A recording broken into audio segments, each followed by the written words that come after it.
So you've probably seen this type of slide in one of the talks if you've attended before.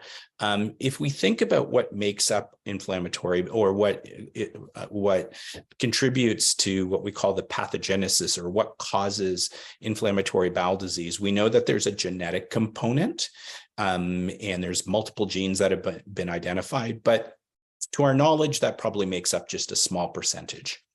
There's an environmental component. There's a whole bunch of environmental things such as smoking, diet, medications that probably play a role.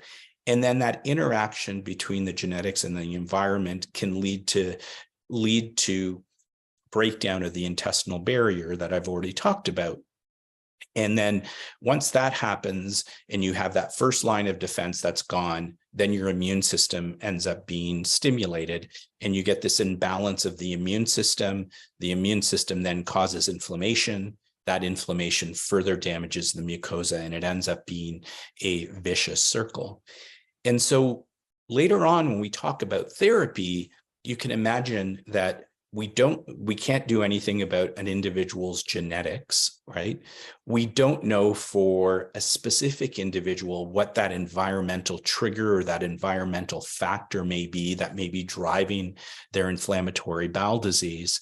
And once that intestinal barrier is broken and the immune system is stimulated to cause inflammation, think about inflammation almost like a fire, sort of then perpetuating, and the mucosa being such as a forest, you start burning down the forest and you get this vicious cycle.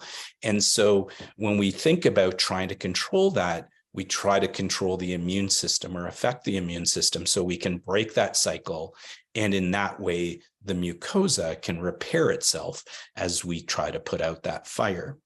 And that's why when we talk about a whole variety of therapies, and individuals often ask, oh, well, what about diet, et cetera? The diet right now probably sits more on that environmental factor. Can we change the things that start maybe driving it? But that's why, if you look at all of the studies that are available in adult patients, diet alone hasn't really made a big impact because it doesn't turn off that forest fire per se.